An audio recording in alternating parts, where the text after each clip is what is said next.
entre 1847 y 1852, 3 prominentes familias de plantadores en el valle del río Tennessee, en el norte de Alabama, sufrieron la ruina total a través de circunstancias tan perturbadoras que los periódicos locales se negaron a imprimir los relatos completos. 23 personas murieron en estas fincas, algunas por fiebre, otras por accidentes que desafiaban toda explicación, y varias bajo condiciones que el forense del condado describió únicamente como cesación no natural de las funciones vitales. El hilo conductor que unía estas tragedias permaneció oculto en libros de contabilidad, cartas y testimonios que los jueces ordenaron sellar durante más de un siglo. En el centro de cada catástrofe se encontraba una mujer cuyo nombre aparecía en los documentos de propiedad, inventarios domésticos y finalmente en procedimientos penales. Sin embargo,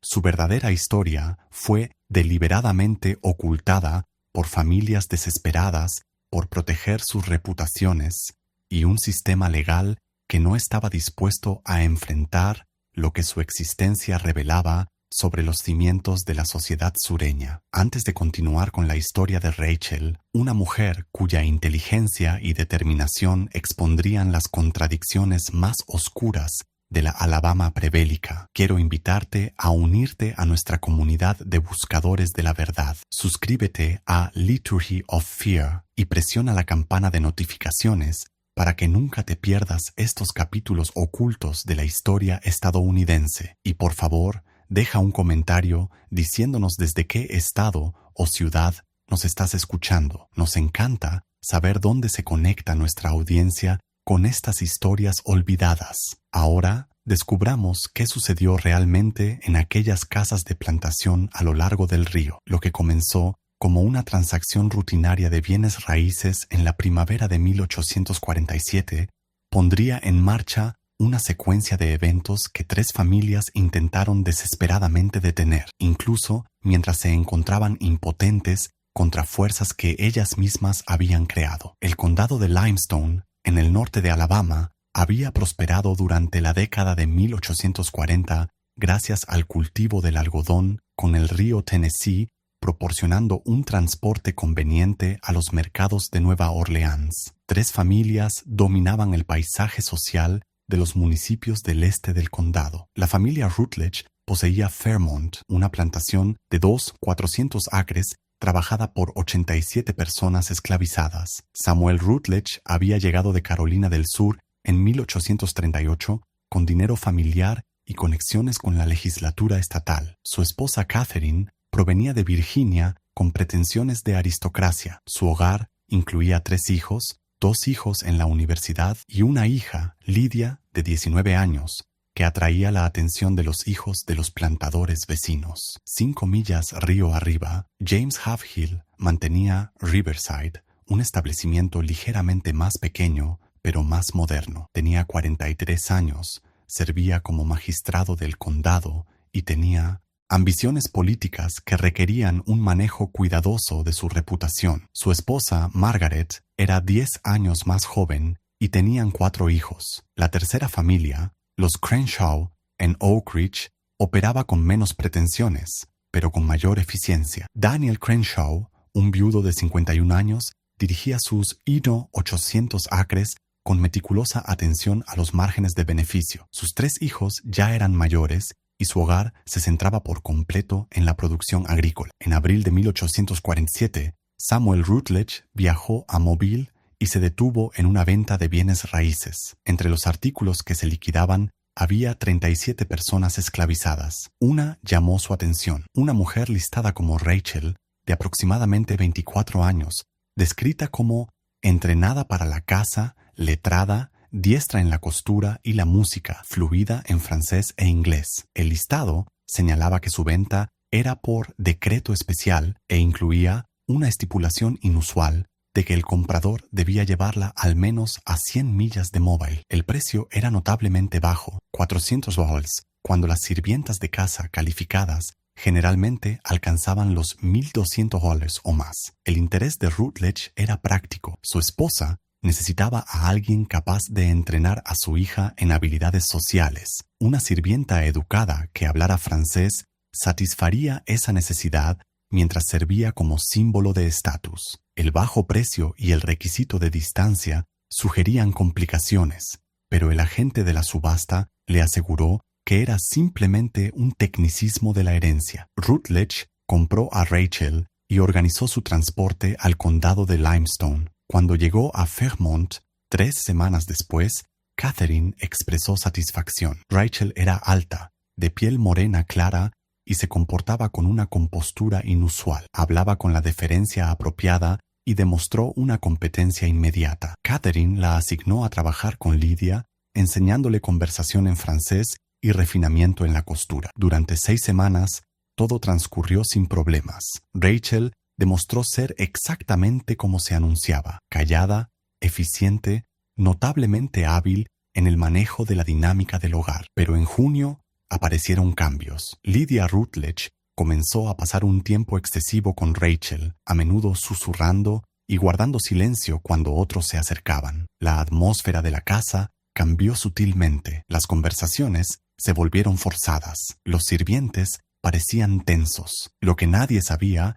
era que Rachel había comenzado a hacer preguntas cuidadosas sobre los precios del algodón, qué plantadores pagaban sus deudas puntualmente, qué familias tenían hijas casaderas, qué hijos apostaban o bebían. Cada pregunta parecía inocente por sí sola, pero Rachel estaba ensamblando un mapa detallado de las relaciones de poder en el condado de Limestone. Observó que Samuel guardaba un libro de contabilidad con deudas de juego sustanciales en su estudio, que había comenzado a pedir prestado contra futuras cosechas a tasas desfavorables. Reconoció que los modales refinados de Catherine ocultaban ansiedad financiera. Lo más significativo, vio que la joven Lydia poseía un temperamento romántico y una comprensión protegida del mundo, vulnerabilidades que podían cultivarse. En julio, Rachel se había vuelto indispensable. Catherine dependía de ella para las obligaciones sociales. Samuel apreciaba su eficiencia organizativa. Lydia la consideraba una confidente. Los otros sirvientes habían aceptado su presencia. El 14 de julio de 1847, Samuel estaba sentado en su estudio revisando cuentas que mostraban que su situación financiera se deterioraba más rápido de lo que había admitido a nadie. Rachel entró a traer café y mientras se giraba para irse, hizo una pausa. Señor, si me permite ser tan audaz, le oí mencionar a la familia Halfhill en la cena. Serví en una casa en Mobile que tenía tratos comerciales con el hermano del señor Halfhill. Hay asuntos relacionados con las finanzas de esa familia que podría encontrar valioso saber. Samuel levantó la vista bruscamente, luego señaló la silla frente a su escritorio. Rachel se sentó y comenzó a hablar sobre los asuntos comerciales de Halfhill, detalles específicos sobre especulaciones fallidas, deudas ocultas, asociaciones con hombres cuestionables. Presentó estos hechos sin emoción, como si recitara un inventario. Samuel debería haberse preguntado cómo una sirvienta de casa poseía tal inteligencia. No lo hizo. La información era demasiado valiosa, su desesperación demasiado aguda. Durante la siguiente hora, sus respuestas fueron consistentemente específicas y verificables. Para cuando ella se fue, Samuel había decidido usar la información de Rachel para forzar a Halfhill a un acuerdo comercial que resolvería su crisis financiera. Lo que no entendía era que acababa de volverse dependiente de una mujer que había pasado 8 años destruyendo metódicamente a las 3 familias que la habían poseído antes de los Rutledge y que había sido vendida con un requisito de distancia porque las autoridades en Mobile finalmente reconocieron el patrón, pero carecían de fundamentos legales para hacer algo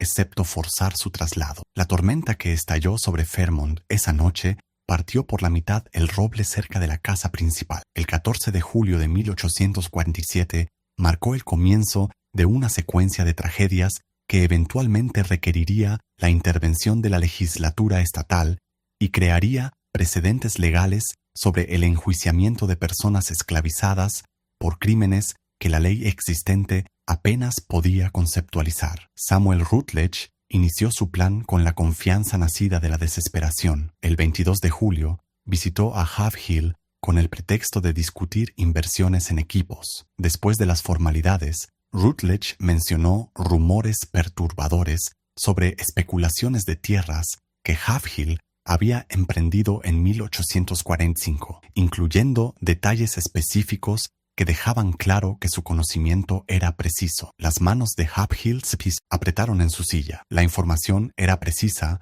y se refería a asuntos que había asegurado a todos que habían concluido sin pérdidas. Si se corría la voz de que había actuado de manera deshonrosa, su puesto de magistrado se volvería insostenible. Rutledge propuso una sociedad de factoraje de algodón con términos que serían mutuamente protectores de nuestros intereses y reputaciones. Era extorsión disfrazada de comercio. Halfhill entendió de inmediato. Después de 30 minutos manteniendo una pretensión amistosa, llegaron a un acuerdo. Halfhill invertiría $3,000, resolviendo la crisis de deuda de Rutledge, y Rutledge abogaría por las aspiraciones políticas de Halfhill. Rutledge se fue convencido de que había asegurado el futuro de su familia. No cuestionó cómo Rachel obtuvo la información. Rachel recibió la noticia de su éxito con tranquila satisfacción, sin mencionar que la inteligencia provenía de fuentes completamente diferentes. Meses de escucha cuidadosa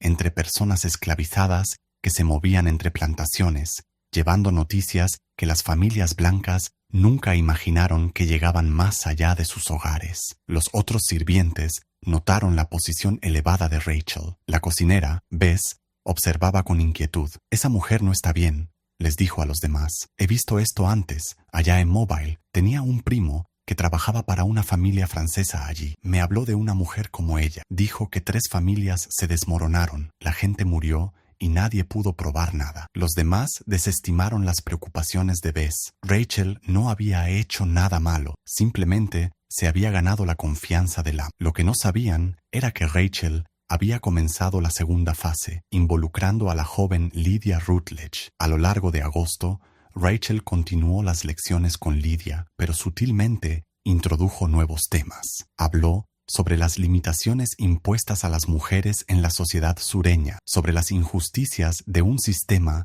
que trataba tanto a las personas esclavizadas como a las mujeres de la clase plantadora como propiedad para ser manejada por hombres. Describió paralelos entre una esclava que podía ser vendida y una hija que podía ser casada para saldar deudas. Lydia nunca había oído tal conversación. Las palabras de Rachel articulaban sentimientos que Lydia experimentaba pero nunca había expresado. Resentimiento por no tener control sobre su futuro, frustración por ser valorada por su capacidad de matrimonio. «Tu padre está negociando tu futuro como una transacción comercial», le dijo Rachel una tarde. «Ha decidido que te casarás con el chico Crenshaw para asegurar una sociedad. ¿Te han consultado?» «¿Cómo sabes eso?», susurró Lydia. «Veo las cartas en el estudio de tu padre. El chico Crenshaw bebe demasiado y tiene deudas de juego, pero tu padre necesita el capital.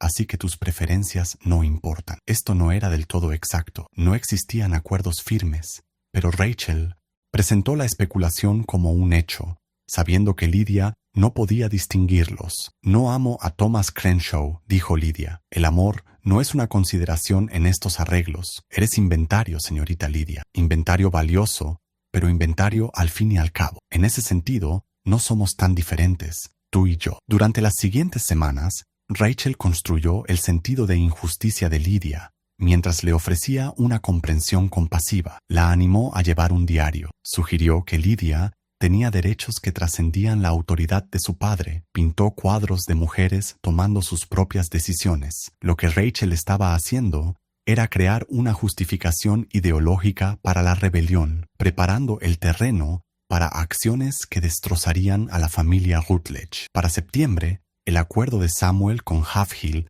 mostraba tensión. El esquema de factoraje requería más capital del proyectado y el resentimiento de Halfhill lo hacía poco cooperativo. Rachel se acercó a Samuel con nueva inteligencia. Halfhill estaba hablando en privado sobre las deudas de juego de Samuel y sus prácticas cuestionables. Intenta arruinarte, señor, dijo Rachel con preocupación. Busca formas de dañar tu reputación para poder retirarse sin parecer deshonroso. La ira de Samuel fue inmediata. Confrontó a Halfhill públicamente en la reunión de la Sociedad Agrícola. La confrontación se convirtió en un escándalo. 2 ciudadanos prominentes descendiendo a una guerra abierta. Rachel había logrado exactamente lo que pretendía, un conflicto que consumiría a ambas familias. Mientras tanto, continuaba su trabajo con Lydia. El 18 de septiembre de 1847, Lydia desapareció de Fairmont. Dejó una nota sobre rechazar los planes de su padre y buscar una vida de su propia elección. La nota contenía frases que Catherine reconoció de inmediato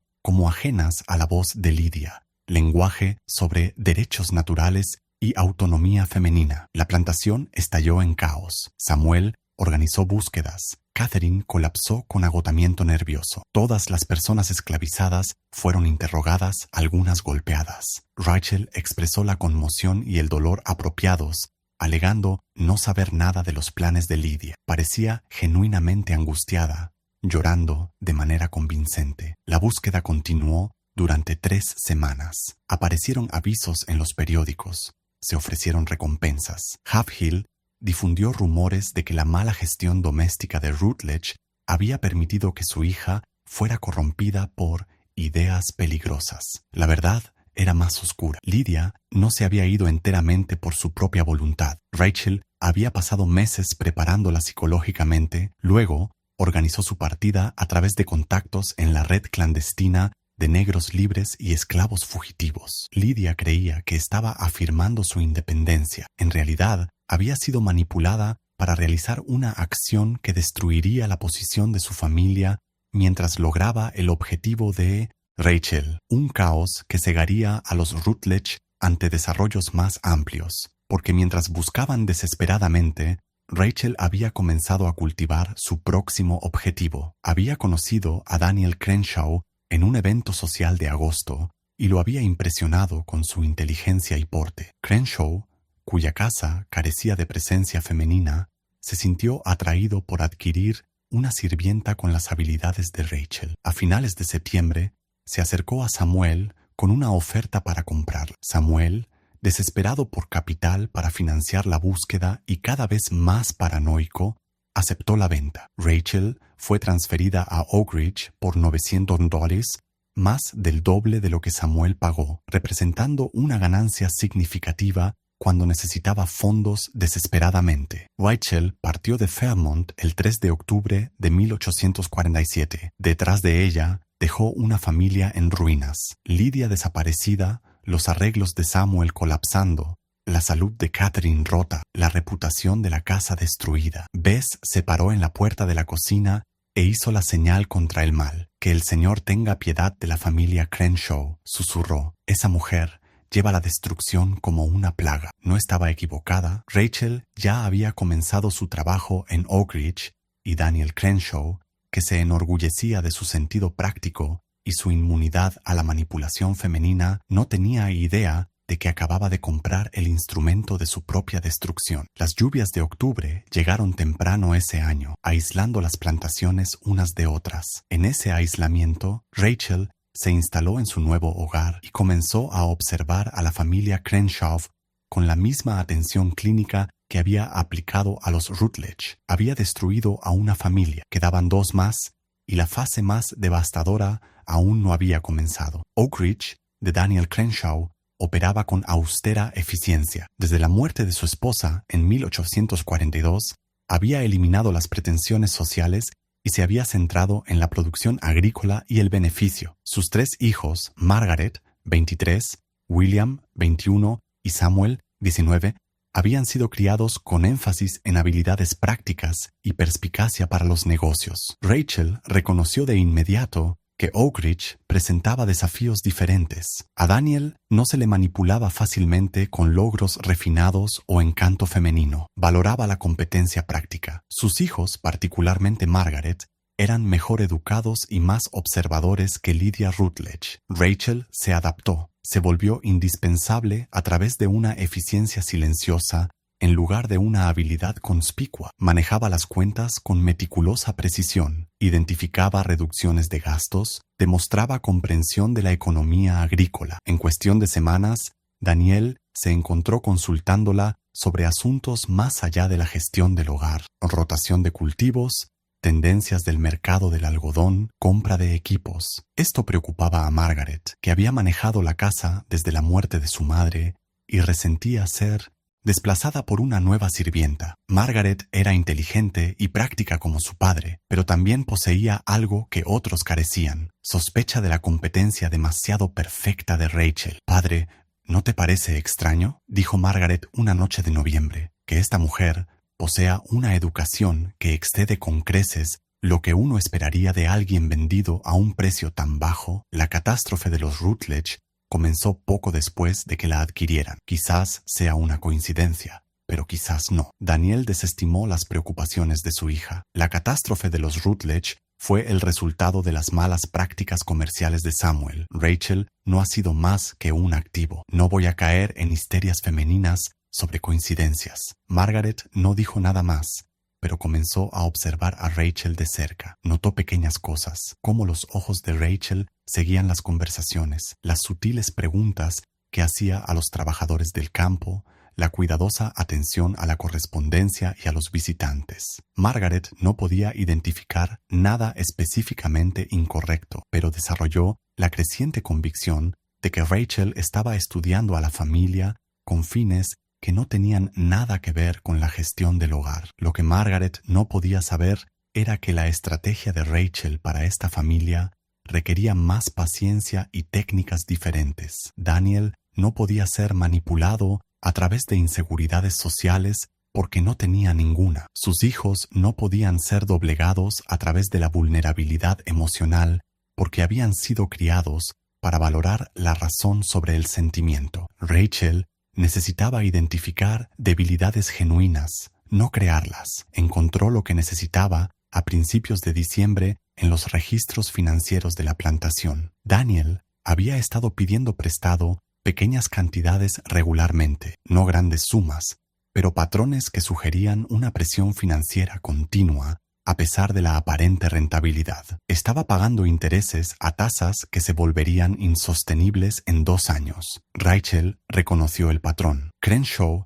estaba invirtiendo en algo más allá de las operaciones de algodón, algo lo suficientemente caro como para requerir préstamos ocultos. Comenzó a investigar con su paciencia característica. A finales de diciembre había identificado la respuesta. Crenshaw estaba intentando comprar tierras bajas adicionales que casi duplicarían el tamaño de Oak Ridge, pero requería un capital que no poseía. Estaba apostando a que los precios del algodón se mantendrían fuertes el tiempo suficiente para pagar la deuda antes de que consumiera sus propiedades existentes. Esta era inteligencia valiosa, pero Rachel no actuó de inmediato. Necesitaba más que el conocimiento de la situación financiera de Daniel. Necesitaba influencia para crear un caos específico. Esa influencia apareció en enero de 1848 en la forma de James Halfhill. El colapso comercial de Rutledge había dejado a Halfhill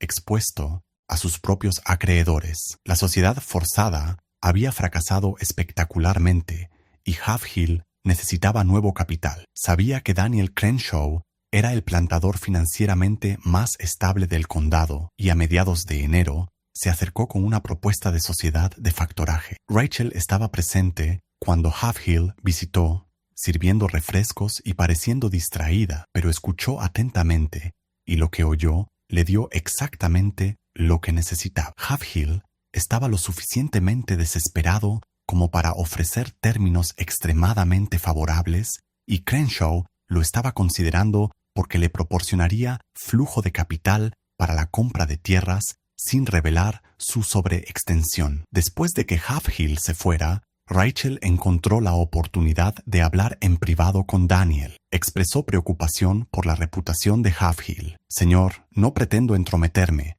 pero cuando servía en Fairmont, supe que el señor Halfhill destruyó al señor Rutledge a través de manipulación deliberada y tratos falsos. La sociedad se convirtió en una trampa que arruinó a la familia Rutledge. Este era un giro completo de la historia que le había contado a Samuel 6 meses antes. La contradicción no importaba porque los dos hombres no podían comparar notas. Estaban consumidos por un odio mutuo que Rachel ayudó a cultivar. Daniel escuchó con interés. Durante los días siguientes, Rachel continuó alimentando sus sospechas con comentarios cuidadosamente colocados. Nunca presionó demasiado, pero construyó firmemente un caso de que asociarse con Halfhill sería peligroso. Daniel finalmente rechazó la propuesta de Halfhill. Halfhill se fue, convencido de que alguien había envenenado a Crenshaw contra él, y sus sospechas cayeron naturalmente sobre la familia Rutledge. Rachel ahora había diseñado una hostilidad a 3 bandas entre las familias más prominentes del condado. Pero esto era todavía la preparación. La destrucción real que planeaba requería un elemento más, la explotación de un secreto que ninguno de ellos sabía que existía. El secreto involucraba a William Crenshaw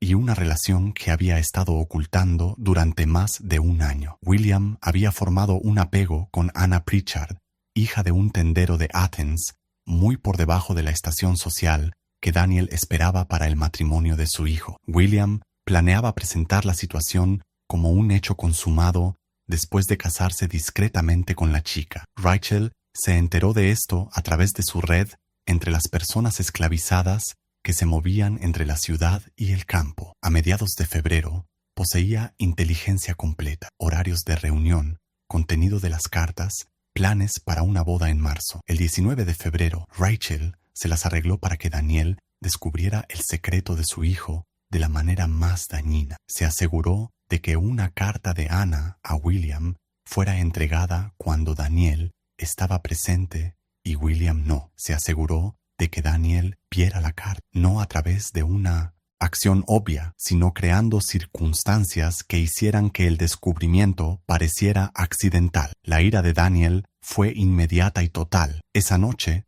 cuando William regresó, se enfrentó a la furia de su padre. La discusión fue devastadora. Daniel exigió que William terminara la relación. William reveló que ya se había casado con Anna 2 semanas antes. La chica estaba embarazada. El matrimonio era un hecho legal. Daniel respondió desheredando a su hijo y ordenándole que se fuera de inmediato. William partió esa noche, expulsado de su familia y despojado de la herencia esperada. Margaret y Samuel intentaron mediar, pero su padre estaba implacable. Rachel observó estos eventos con satisfacción. La familia Crenshaw ahora estaba fracturada. La reputación de Daniel de sabiduría práctica estaba dañada. La unidad interna de la familia, su mayor fortaleza, había sido destrozada, pero Rachel no había terminado. La destrucción de la familia Crenshaw requería presión externa, explotando las fracturas que ella había creado. Esa presión llegó en marzo de 1848. Apareció un hombre llamado Josiah Fletcher, diciendo representar a acreedores de Nueva Orleans que poseían pagarés de los préstamos ocultos de Crenshaw. Fletcher exigió el pago inmediato de $8,000, una suma que excedía los activos líquidos de Crenshaw y que le requería vender tierras o revelar a sus hijos que había hipotecado su herencia. La llegada de Fletcher no fue coincidencia. Rachel lo había arreglado a través de su red, proporcionando inteligencia sobre las deudas de Crenshaw a personas que podían explotarla. Fletcher era exactamente lo que decía ser, un representante legítimo de los acreedores, pero el momento y el cobro agresivo habían sido orquestados para maximizar la presión sobre una familia ya desestabilizada. Daniel, enfrentando la ruina financiera y el colapso familiar simultáneamente, tomó una decisión catastrófica. Pagaba la deuda vendiendo una parte significativa de su fuerza de trabajo esclavizada. 20 personas, incluidas familias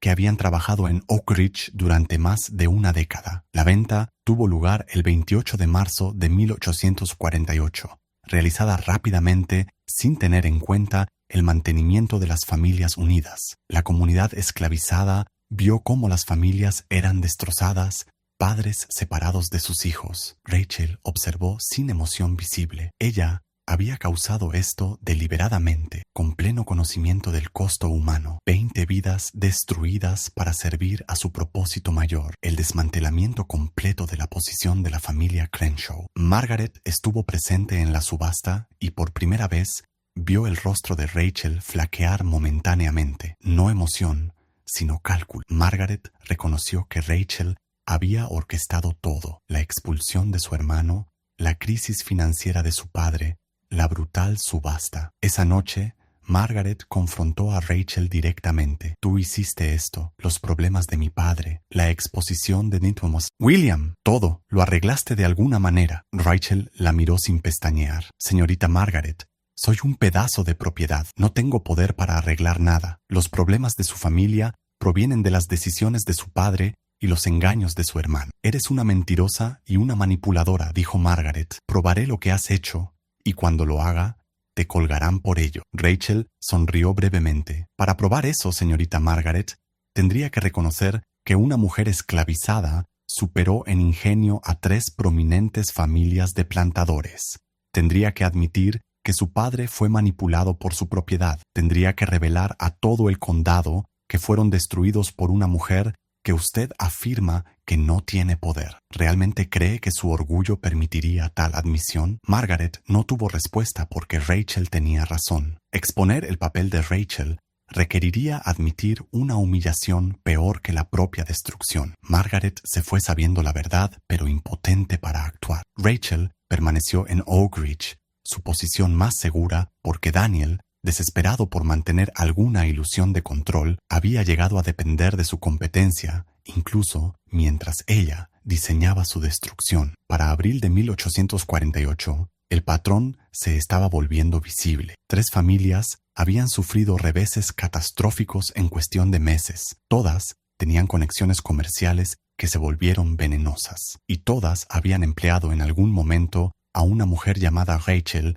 cuya presencia coincidía con sus problemas. Pero la visibilidad no equivalía a prueba, y la prueba no equivalía a justicia. El sistema legal de Alabama no tenía un marco para procesar a una esclava por destrucción social orquestada. Rachel no había violado ninguna ley que las autoridades reconocieran, no había matado a nadie, no había robado nada, no había cometido violencia física. La devastación a su paso fue causada por las decisiones de hombres blancos. A medida que la primavera se convertía en verano, Rachel se preparaba para la fase final que involucraba a James Halfhill y resultaría en muertes que obligarían al sistema legal a enfrentar finalmente lo que ella era. Pero esa confrontación llegaría demasiado tarde para salvar a las familias que había destruido. La situación de James Halfhill, a mediados de 1848, se había deteriorado hasta la desesperación. La colapsada sociedad,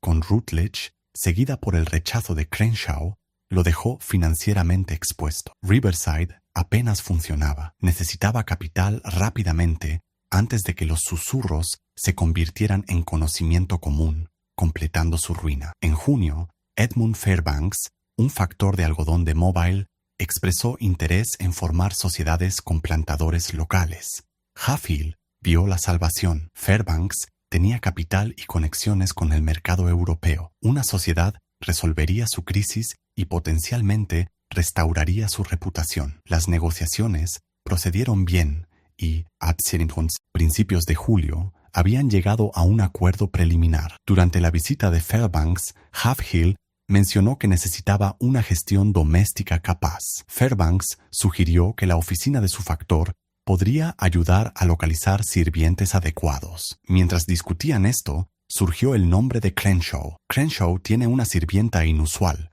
dijo Halfhill, una mujer llamada Rachel, altamente educada y competente. Se dice que tiene habilidades casi sobrenaturales en la gestión del hogar y los asuntos comerciales. Fairbanks expresó interés y Halfhill organizó una visita a Oak Ridge. Cuando llegaron, Rachel fue convocada. Se desempeñó exactamente como se esperaba, respondiendo preguntas sobre los mercados de algodón con una comprensión sofisticada, mostrando fluidez en francés e impresionantes habilidades matemáticas. Lo que sucedió después tuvo lugar en una conversación privada entre Fairbanks y Rachel, sin testigos. Según el testimonio posterior de Fairbanks, Rachel solicitó unos minutos para un asunto de negocios delicado. Ella reveló detalles sobre la situación financiera de Halfhill mucho más allá de lo que él había revelado. La magnitud total de las deudas, la debilidad de las garantías e información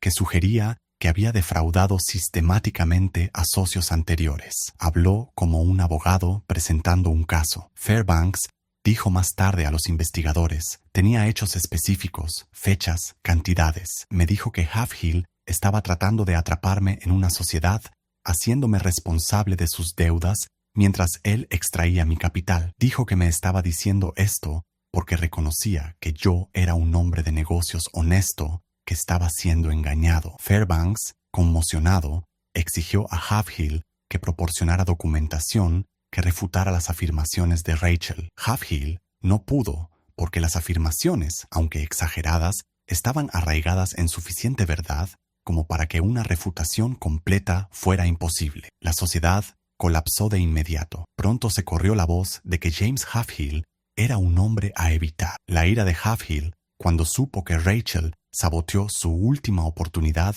fue volcánica. Confrontó a Crenshaw, exigiendo que la mujer fuera castigada. Crenshaw, que tenía sus propias razones para ser cauteloso, pero no podía admitir ser manipulado por su propiedad, defendió sus acciones. La discusión se convirtió en un espectáculo público. Ambos hombres dijeron cosas que no podían deshacerse. Para cuando se separaron, cualquier posibilidad de cooperación estaba permanentemente destruida. Rachel ahora había orquestado una hostilidad total entre tres familias poderosas, pero también había atraído la atención directa sobre sí misma como una actora en lugar de una presencia periférica. Las sospechas de Margaret Crenshaw ahora eran compartidas por otros. Halfhill comenzó a hacer averiguaciones sobre la historia de Rachel, rastreando su propiedad anterior hasta Mobile. Lo que descubrió fue inquietante. Rachel había sido propiedad del plantador criollo francés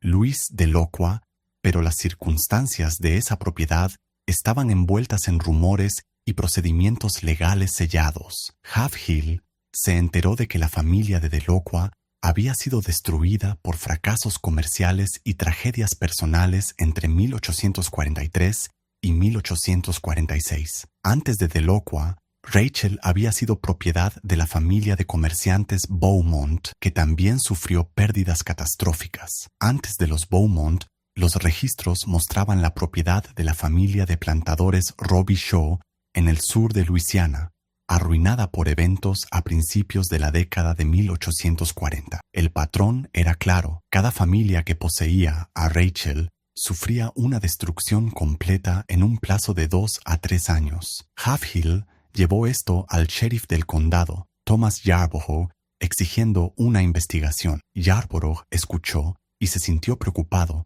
pero enfrentó dificultades legales inmediatas. Señor Halfhill, ¿de qué acusa exactamente a esta mujer? No ha robado nada, no ha envenenado a nadie, no ha dañado físicamente a nadie. Está describiendo fracasos comerciales y problemas familiares que le sucedieron a personas que la poseían. Eso no es un crimen bajo ninguna ley que conozca. Ella orquesta desastres, insistió Halfhill. Estudia a las familias, identifica debilidades y luego deliberadamente causa su destrucción a través de la manipulación y la inteligencia dañina. Incluso si pudiera probar eso, lo cual no puedo, no hay ningún estatuto que tipifique como criminal tal comportamiento. Me está pidiendo que procese a un pedazo de propiedad por ser más lista que los hombres blancos que la poseían. Este era el problema legal fundamental que plagaría todos los intentos posteriores de abordar las acciones de Rachel. La ley reconocía a los esclavos como propiedad sin agencia. Podía castigar crímenes físicos,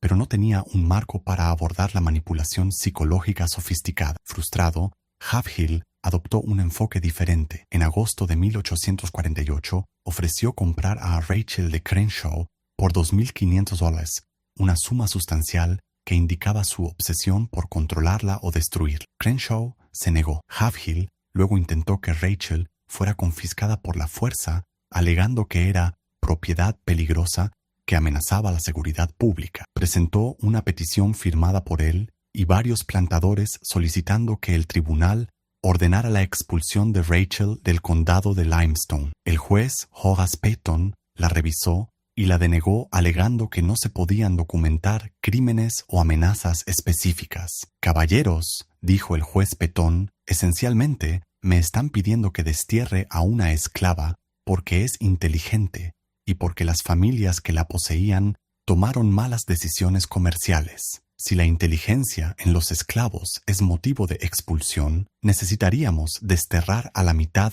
de los trabajadores calificados de este condado». Esta derrota legal empujó a Hav-Hill hacia Bismithim. Acciones catastróficas. Si la ley no se ocupaba de Rachel, él tomaría el asunto en sus propias manos. En septiembre de 1848, arregló que 4 hombres viajaran a Oak Ridge y secuestraran por la fuerza a Rachel para transportarla a Texas, donde su historia no sería conocida. El intento de secuestro ocurrió la noche del 14 de septiembre. Los 4 hombres se acercaron a Oak Ridge con la intención de apoderarse de Rachel en los cuartos de los sirvientes. Lo que no sabían era que Rachel había anticipado exactamente tal intento. La comunidad esclavizada había sido advertida. Cuando llegaron los hombres, no encontraron a una sirvienta indefensa, sino una respuesta coordinada de los trabajadores del campo armados con implementos agrícolas. La confrontación fue breve pero violenta. 2 de los aspirantes a secuestradores resultaron gravemente heridos. Los otros huyeron. Daniel Crenshaw apareció con una escopeta y ordenó a los hombres que salieran de su propiedad. Posteriormente, la participación de Hav-Hill se conoció a través del testimonio de un hombre herido que confesó con la esperanza de recibir tratamiento médico. Hav-Hill fue arrestado y acusado de intento de robo de propiedad, específicamente, intento de robo de la esclava de Crenshaw. La ironía era brutal. Hav-Hill, tratando de proteger al condado de lo que veía como una amenaza peligrosa, ahora enfrentaba cargos criminales. Rachel, que había orquestado gran parte del caos, era legalmente la víctima, pero Rachel no estaba contenta con este resultado. El intento de secuestro le había dado una oportunidad que estaba esperando, porque lo que nadie entendía todavía era que Rachel había provocado deliberadamente a Hav-Hill para que intentara el secuestro. Se había asegurado de que fracasara, dejándolo criminalmente expuesto, y se había posicionado para completar la destrucción de las 3 familias en una secuencia final que comenzaría en octubre de 1848. El mecanismo involucraba algo que crecía en el fondo, un afecto genuino entre ella y Samuel Crenshaw, el hijo menor de Daniel. Samuel tenía 19 años, era idealista y, a diferencia de su padre o hermanos, había llegado a ver a Rachel no como propiedad, sino como una persona de notable intelecto atrapada en un sistema injusto. Durante meses, Rachel había cultivado esta simpatía, alentando las dudas incipientes de Samuel sobre la esclavitud mientras se presentaba como una figura trágica que merecía la libertad. Samuel se estaba enamorando de Rachel y ella lo sabía. Había fomentado su afecto con cuidado, sin cruzar nunca los límites que desencadenarían la intervención de su padre, pero construyendo un vínculo emocional que podría explotar cuando llegara el momento. Ese momento llegó a fines de octubre, cuando le dijo a Samuel que los socios de Hav-Hill estaban planeando otro intento de secuestro, esta vez con la intención de matarla para evitar que testificara en el juicio de Hav-Hill. Esto era mentira. No existía tal plan, pero Samuel lo creyó. Rachel le dijo que la única forma en que podía estar a salvo era si era libre y estaba lejos de Alabama. Sugirió que si alguien la ayudaba a escapar a un estado libre, podría construir una nueva vida donde su inteligencia sería valorada en lugar de temida. Samuel, impulsado por el amor y el idealismo, aceptó ayudar. Comenzó a hacer arreglos para transportar a Rachel al norte a través de simpatizantes antiesclavistas. Reunió suministros, planeó rutas, se preparó para acompañarla. Estaba cometiendo crímenes, robo de la propiedad de su padre, conspiración para violar las leyes de esclavos fugitivos, pero los justificaba a través del amor y la convicción moral. Rachel permitió que estos preparativos avanzaran exactamente hasta el punto que deseaba. Luego, el 3 de noviembre de 1848, traicionó a Samuel por completo. Informó a Daniel de los planes de su hijo, presentándose como una sirvienta leal que había descubierto un complot que destruiría el honor restante de la familia. Le proporcionó a Daniel cartas que Samuel había escrito, documentos falsificados, evidencia detallada de sus crímenes previstos. Su traición fue completa y devastadora. Daniel confrontó a Samuel esa noche. El joven confesó todo: su amor por Rachel, sus objeciones morales a la esclavitud, sus planes de escape. Le suplicó a su padre que liberara a Rachel y les permitiera irse de Alabama juntos. La respuesta de Daniel fue internar a Samuel en un asilo privado cerca de Tuscaloosa, alegando que su hijo se había vuelto mentalmente inestable. Luego, reconociendo finalmente a Rachel como la amenaza sobre la que Margaret había advertido, Daniel organizó su venta inmediata a un traficante de esclavos que la transportaría a los distritos algodoneros del sur profundo. La venta tuvo lugar el 8 de noviembre. Rachel fue encadenada y colocada en una fila con otros 15 que eran transportados a Mississippi. Mientras partía de Oak Ridge, miró hacia atrás a la familia Crenshaw. Daniel rígido de furia, Margaret reivindicada pero devastada por el internamiento de su hermano. La comunidad esclavizada observaba en silencio. Rachel dijo una frase antes de que el carro se la llevara: todo lo que hice, ustedes lo hicieron necesario. Por un momento, pareció que el reinado de Rachel finalmente había terminado. Se había ido. Las familias a las que había apuntado estaban rotas, pero sobrevivían, y el sistema legal había encontrado una solución: eliminar la amenaza sin enfrentar preguntas incómodas. Pero este no era el final, porque Rachel había dejado atrás un último mecanismo que se activaría en su ausencia, resultando en muertes que no podían descartarse como accidentes, muertes que finalmente obligarían al sistema legal de Alabama a reconocer lo que ella era, justo cuando pensábamos que habíamos visto el alcance total de las capacidades de Rachel. El horror en el condado de Limestone se intensifica. Si esta historia te está dando escalofríos, comparte este video con un amigo que ame los misterios oscuros. Presiona el botón me gusta para apoyar nuestro contenido y no olvides suscribirte para no perderte nunca historias como esta. Descubramos juntos qué sucede a continuación. La primera muerte ocurrió el 23 de noviembre de 1848, exactamente 15 días después de la partida de Rachel. James Halfhill fue encontrado muerto en su estudio en Riverside, víctima aparente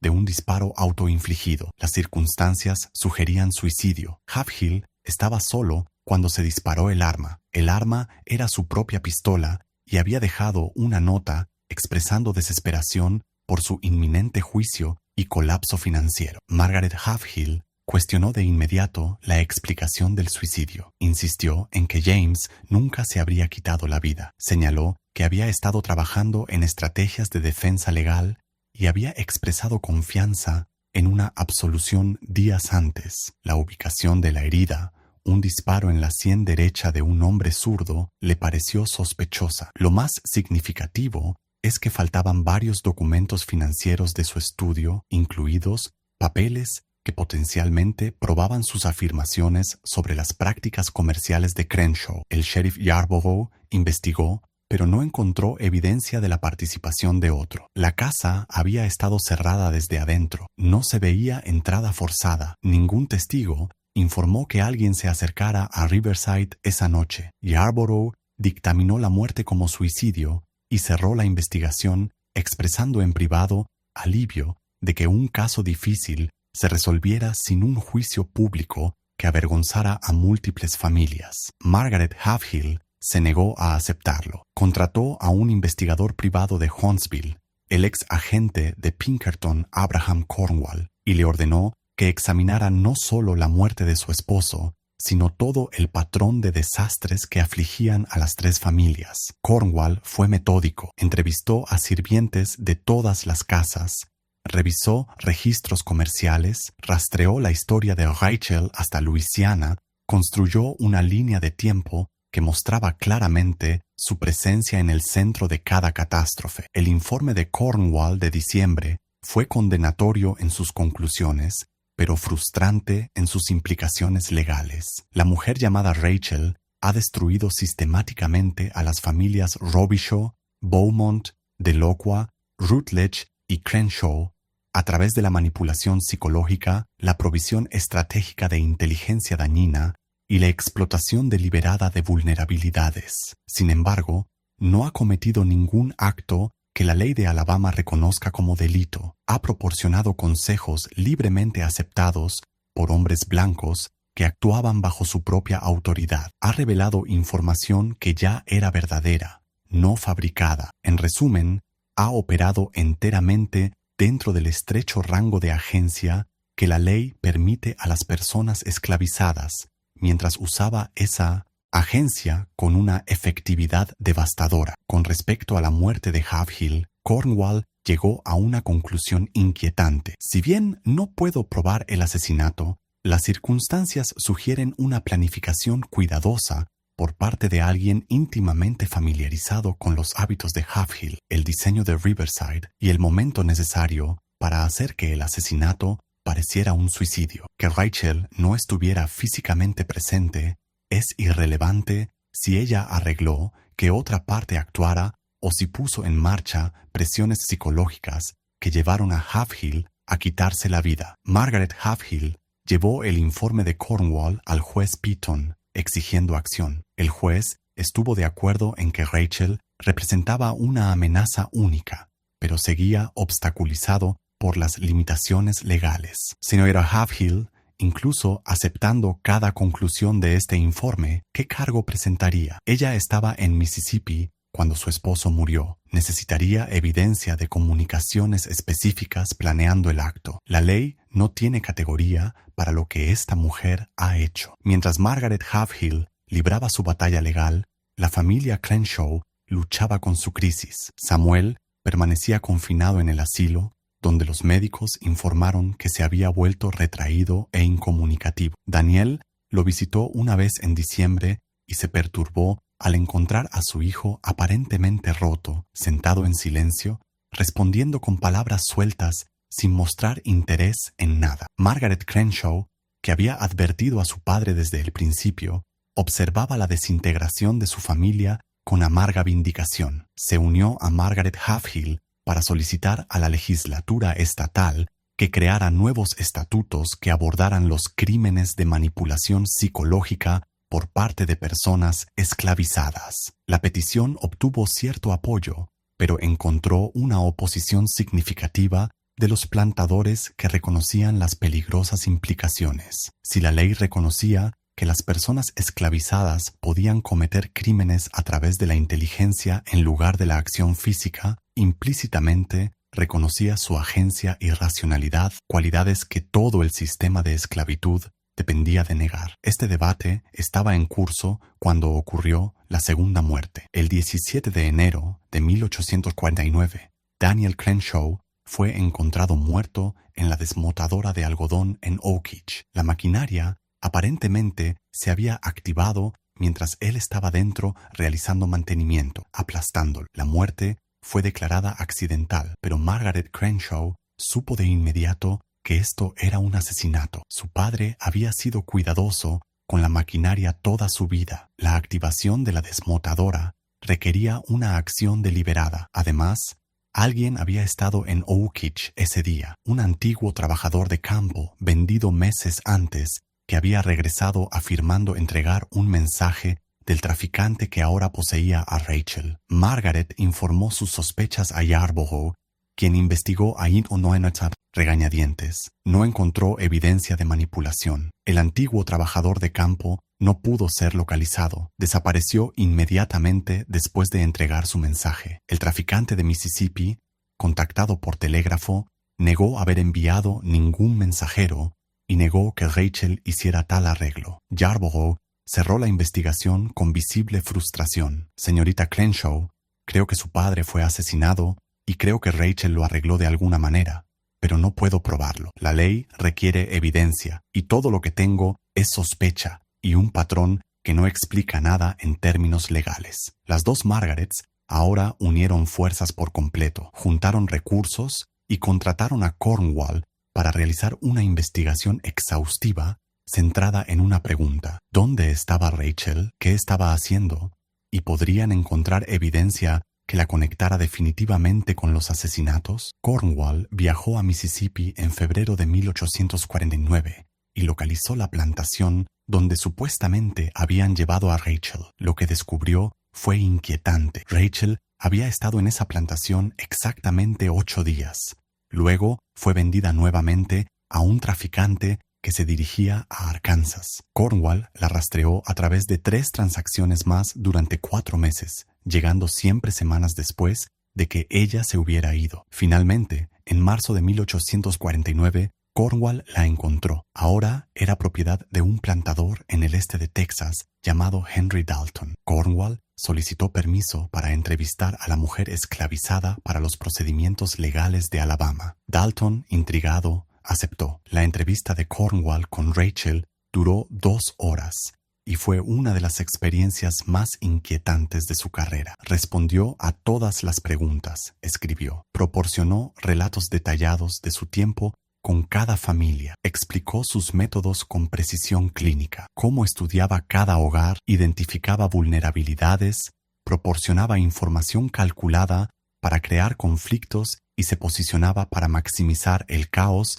mientras mantenía una negación plausible. Describió técnicas psicológicas para manipular individuos, redes de inteligencia entre personas esclavizadas que se movían entre plantaciones y estrategias a largo plazo que aseguraban la destrucción completa de cada familia. Cuando le pregunté por qué hacía estas cosas, dijo: porque podía, porque se creían superiores en todos los sentidos, pero yo era más lista que todos ellos, porque compraban y vendían seres humanos mientras se consideraban civilizados, y quería que entendieran lo que se sentía ser destruido por alguien que consideraban indigno de atención, porque la esclavitud nos hace enemigos, y en esa guerra elegí luchar con las únicas armas disponibles para mí. Le pregunté si ella arregló las muertes. Ella sonrió y dijo: señor Cornwall, estaba a cientos de millas de distancia cuando ambos hombres murieron. No envié mensajes, no di instrucciones, no tomé acciones que pudieran considerarse criminales. Si esos hombres murieron, quizás fue por las consecuencias de sus propias acciones, o quizás las personas que esclavizaron encontraron sus propias razones para buscar justicia. No puede probar que hice nada, porque bajo su ley no puedo hacer nada. Soy propiedad. La propiedad no tiene agencia. La propiedad no puede cometer crímenes. Su sistema legal creó esta situación y ahora deben vivir con ella. Cornwall le pidió a Dalton que pusiera a Rachel bajo vigilancia mientras él regresaba a Alabama. Dalton se negó, señalando que no se habían presentado cargos y que Rachel era su propiedad legalmente comprada. Cornwall regresó a Alabama en abril de 1849 con su informe, pero sin prisionero. Presentó sus hallazgos al juez Peyton y a un comité legislativo especial. Los legisladores escucharon con creciente alarma. El comité debatió durante 3 días sobre la respuesta. Algunos abogaban por una nueva legislación que creara crímenes de manipulación sediciosa. Otros objetaron que tales leyes serían imposibles de hacer cumplir y crearían precedentes peligrosos que reconocerían la agencia de los esclavos. Unos pocos reconocieron la profunda ironía. El sistema legal había creado una categoría de personas definidas como propiedad sin racionalidad y ahora enfrentaba una crisis porque una demostraba una racionalidad superior mientras permanecía legalmente impotente. El debate no se resolvió cuando ocurrió la tercera muerte. El 2 de mayo de 1849, Samuel Crenshaw fue encontrado muerto en su habitación del asilo. Aparentemente, se había ahorcado usando la ropa de cama. Los médicos informaron que su estado mental se había deteriorado gravemente y que el suicidio había sido una preocupación, aunque no se consideraba inminente. Margaret Crenshaw recibió esta noticia en un estado más allá del dolor. Su padre estaba muerto, su hermano William estaba distanciado y vivía en la pobreza, y ahora Samuel se había quitado la vida. La familia Crenshaw, una de las más prominentes en el norte de Alabama, solo 2 años antes, estaba efectivamente destruida. Sabía que Rachel era responsable. No podía probarlo, pero lo sabía. En su dolor y rabia,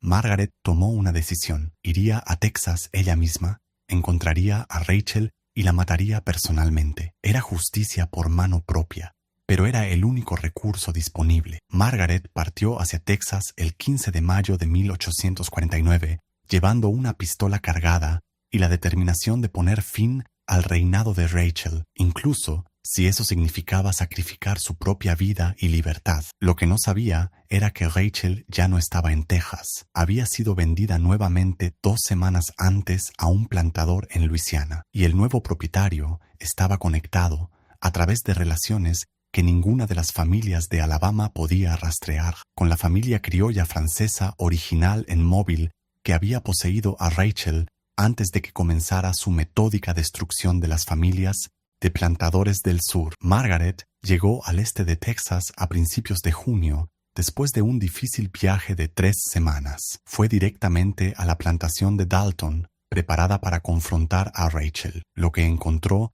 detuvo sus planes por completo. Rachel se había ido. Dalton le informó fríamente que había vendido a la mujer a un factor de algodón de Nueva Orleans 3 semanas antes, después de descubrir que había estado recopilando sistemáticamente información sobre sus asuntos comerciales. Margaret exigió saber a dónde se habían llevado a Rachel. Dalton proporcionó el nombre Guillaume Marchand y la dirección de Nueva Orleans. Margaret viajó de inmediato a Luisiana. En Nueva Orleans se enteró de que Marchand había comprado a Rachel para un cliente, una viuda que vivía cerca del lago Pontchartrain. El nombre de la viuda era Elise Delacroix, la esposa vuelta a casar de Louis Delacroix, el plantador criollo francés cuya venta de bienes en Mobile había llevado por primera vez a Rachel a Samuel Rutledge 2 años antes. Margaret sintió hielo en sus venas al escuchar este nombre. El círculo estaba completo. Rachel había regresado a la región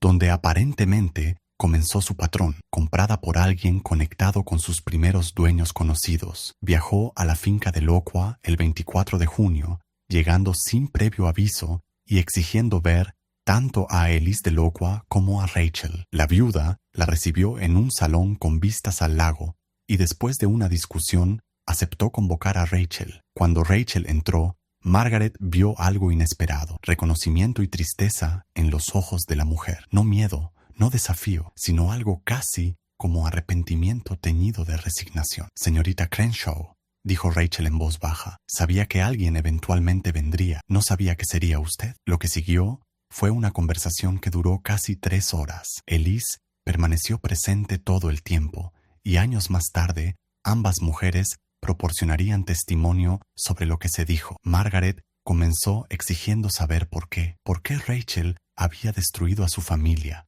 orquestado muertes, arruinado vidas. La respuesta de Rachel fue exhaustiva. Habló durante casi 1 hora sin interrupción, exponiendo una historia que comenzaba no con la familia Robichaud en Luisiana, sino 15 años antes en Virginia. Rachel había nacido libre en Richmond, hija de un artesano negro libre y una mujer francesa. Había sido educada por su madre en lectura, escritura, francés, costura y música. Su infancia había sido cómoda para los estándares disponibles para los negros libres en el sur. Cuando Rachel tenía 16 años, su padre murió en un accidente de taller. En cuestión de meses, los acreedores reclamaron su patrimonio y se apoderaron de sus bienes, incluyendo, a través de documentación fabricada, a su esposa e hija, alegando que eran personas esclavizadas que él había estado manteniendo ilegalmente como libres. La madre de Rachel murió al cabo de 1 año. Rachel se encontró siendo propiedad de una familia de comerciantes de Richmond, transformada de libre y educada a esclavizada e impotente a través de mecanismos enteramente legales bajo la ley de Virginia. No nací para la esclavitud, les dijo Rachel. No fui criada para aceptarla como natural. Fui educada para pensar, para cuestionar, para entender que era un ser humano con derechos y dignidad. Y entonces un día, porque unos hombres blancos Decidieron que podían robar mi libertad, me convertí en propiedad. ¿Entiendes lo que eso le hace a alguien? Saber que eres capaz de todo lo que tus dueños son capaces, que probablemente eres más inteligente que la mayoría de ellos, pero la sociedad ha decidido que eres un objeto para ser comprado y vendido. Describió los años que siguieron, el shock de la esclavitud, la rabia que tenía que ocultarse, el reconocimiento gradual de que la fuga física era improbable, pero otras formas de resistencia eran posibles. Había sido vendida varias veces en Virginia,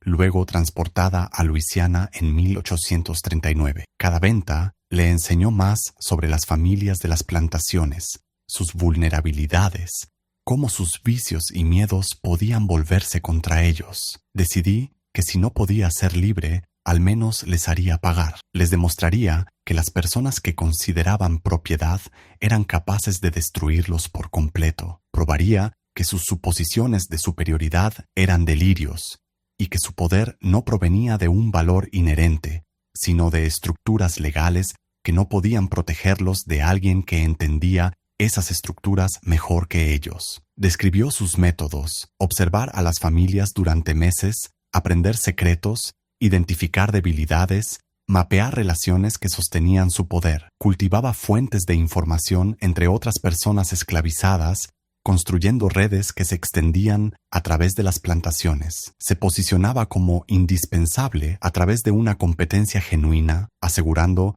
que los dueños llegaran a confiar en ella. Entonces comenzaba la destrucción, a veces proporcionando inteligencia precisa a las personas adecuadas en el momento adecuado, convirtiendo aliados en enemigos, a veces alentando a individuos vulnerables hacia acciones autodestructivas, a veces requiriendo paciencia, plantando semillas que crecerían durante meses antes de dar frutos venenosos, siempre manteniendo una negación plausible, asegurando que nada pudiera rastrearse hasta ella, de maneras que el sistema legal reconociera como criminales. La belleza de esto, dijo Rachel con algo parecido al orgullo, era que nunca tuve que mentir. Todo lo que le dije a cada familia era verdad. Simplemente elegí qué verdades revelar y cuándo. Las deudas de juego de Samuel Rutledge eran reales. Las traiciones comerciales de James Halfhill eran reales. La sobreextensión financiera de Daniel Crenshaw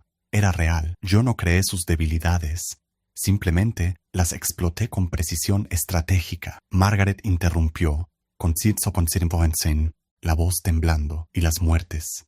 Mi padre, James Halfhill, mi hermano Samuel, ¿fueron también solo explotación estratégica? Rachel guardó silencio antes de responder. La muerte de tu padre no fue mi acción directa, pero fue mi diseño. Arreglé que la información llegara a ciertas personas que tenían sus propias razones para quererlo muerto, deudas que no había pagado, promesas que había roto. Me aseguré de que sus movimientos fueran predecibles y que la desmotadora estuviera sin vigilancia en un momento determinado. Alguien actuó sobre esa información, no sé quién. Halfhill fue similar. Nunca instruí a nadie para que lo matara, pero me aseguré de que su desesperación fuera completa, que no viera ningún camino a seguir y que ciertos individuos supieran que poseía documentos que los amenazaban, ya sea que se suicidara o fuera asesinado por otro. El resultado fue el que yo pretendía. Tu hermano, la voz de Rachel se suavizó. Samuel fue diferente, no pretendía su muerte. Lo quebré emocionalmente para protegerme de su tonto intento de rescate, pero no quise que muriera. Eso fue lamentable. La palabra lamentable enfureció a Margaret. Sacó la pistola de su bolso de viaje, apuntando a Rachel, exigiendo a Elise que saliera de la habitación para que se pudiera hacer justicia. Ninguna de las mujeres se movió. Rachel miró a Margaret con ojos firmes. No me dispararás, señorita Crenshaw, porque si lo haces, nunca sabrás el resto de la historia y nunca entenderás por qué Madame Delacroix me compró específicamente para escuchar mi confesión. Margaret mantuvo la pistola apuntando, pero exigió una explicación. Elise la proporcionó. Mi primer esposo, Louis Delacroix, fue destruido por las acciones de esta mujer entre 1843 y 1846, dijo Elise en voz baja. Su negocio fracasó, su salud colapsó y murió creyéndose maldito. Cuando supe que la estaban vendiendo a través de Nueva Orleans, arreglé comprarla a través de mi factor. La traje aquí no para continuar explotando su trabajo, sino para escuchar el relato completo de sus acciones. Ha pasado las últimas 3 semanas escribiendo una confesión, no una confesión legal, sino una documentación completa de sus métodos,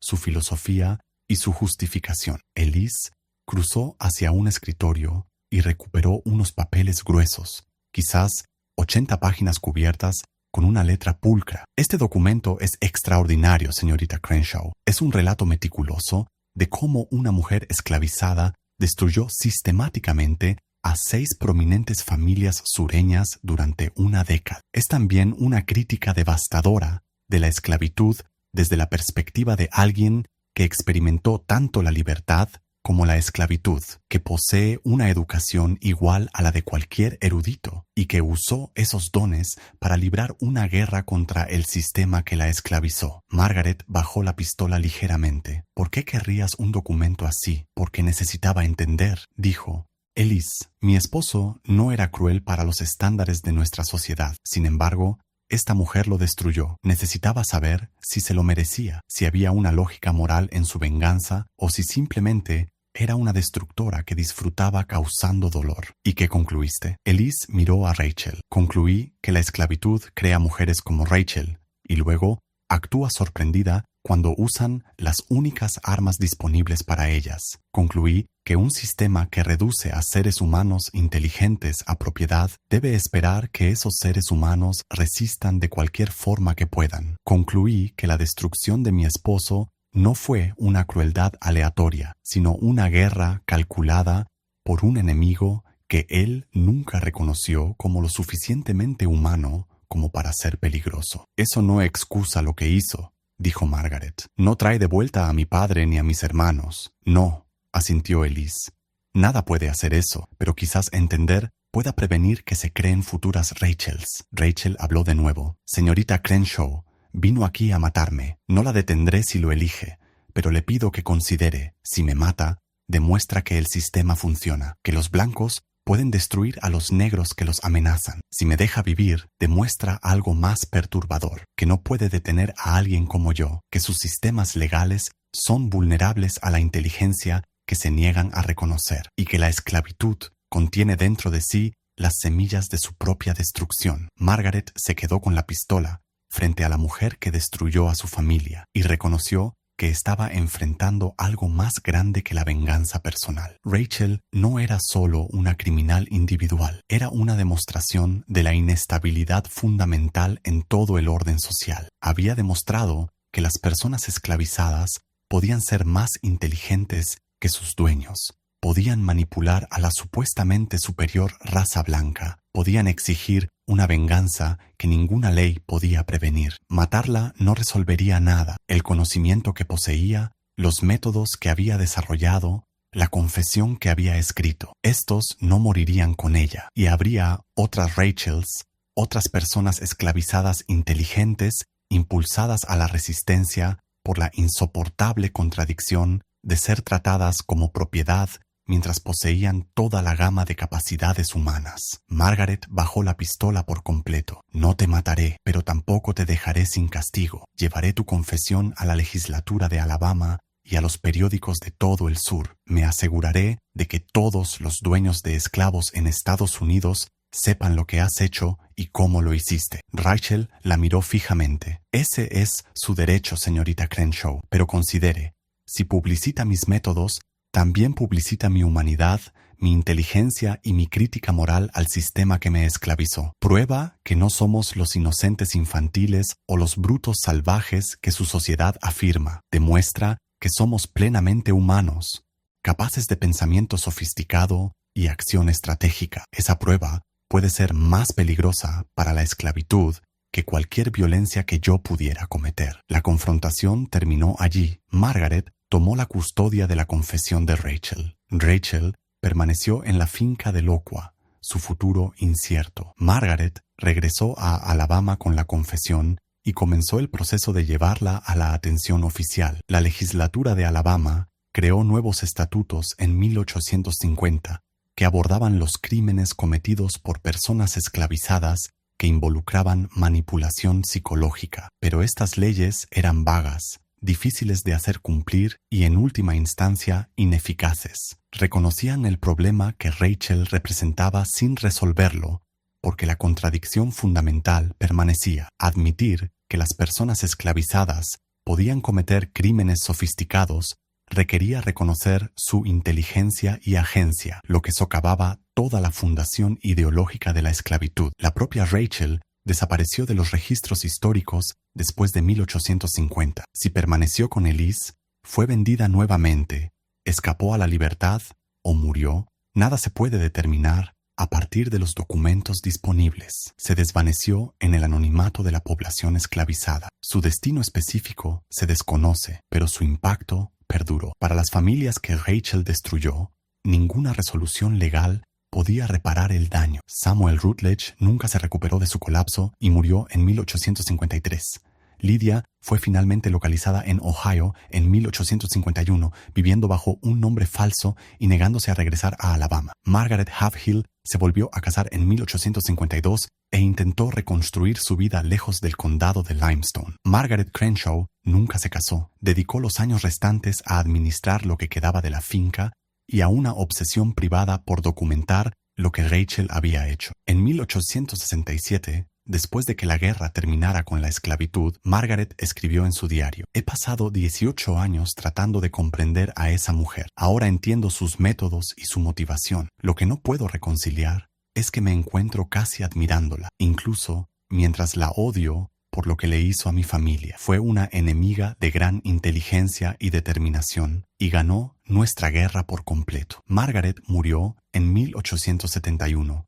Dejando atrás cajas de documentos relacionados con el caso de Rachel. Estos papeles fueron finalmente donados al Departamento de Archivos de Alabama, donde permanecieron en gran parte sin estudiar hasta la década de 1960. La propia confesión fue brevemente accesible para los investigadores en la década de 1970, antes de ser restringida nuevamente. Los académicos que la examinaron la describieron como uno de los relatos en primera persona más sofisticados de la resistencia esclava jamás escritos. Un pasaje de la confesión de Rachel aparece repetidamente en obras históricas. Su explicación de por qué eligió la manipulación psicológica en lugar de la violencia física. Podría haber matado a dueños individuales con veneno o mientras dormían. Muchas personas esclavizadas lo han hecho y han sido atrapadas y ejecutadas, pero los asesinatos individuales no cambian nada. Son reemplazados por nuevos dueños y el sistema continúa. Elegí, en cambio, destruir familias por completo y visiblemente para demostrar que la inteligencia es un arma más poderosa que la violencia y para probar que las personas que la sociedad blanca considera propiedad son capaces de una resistencia sofisticada que sus leyes no pueden abordar. Quería que temieran nuestras mentes más que nuestras manos, porque pueden encadenar las manos, pero no pueden encadenar el pensamiento. Este misterio nos muestra que la inteligencia y la determinación pueden ser armas tan poderosas como cualquier violencia, pero también revela el terrible costo humano de los sistemas que niegan a las personas su humanidad básica. ¿Qué piensas de esta historia? ¿Crees que las acciones de Rachel fueron resistencia justificada o destrucción inexcusable? Deja tu comentario abajo. Si disfrutaste de este relato y quieres más capítulos ocultos de la historia estadounidense como este, suscríbete, presiona la campana de notificaciones y comparte con alguien que ame los misterios que desafían nuestra comprensión del pasado. Nos vemos en el próximo video.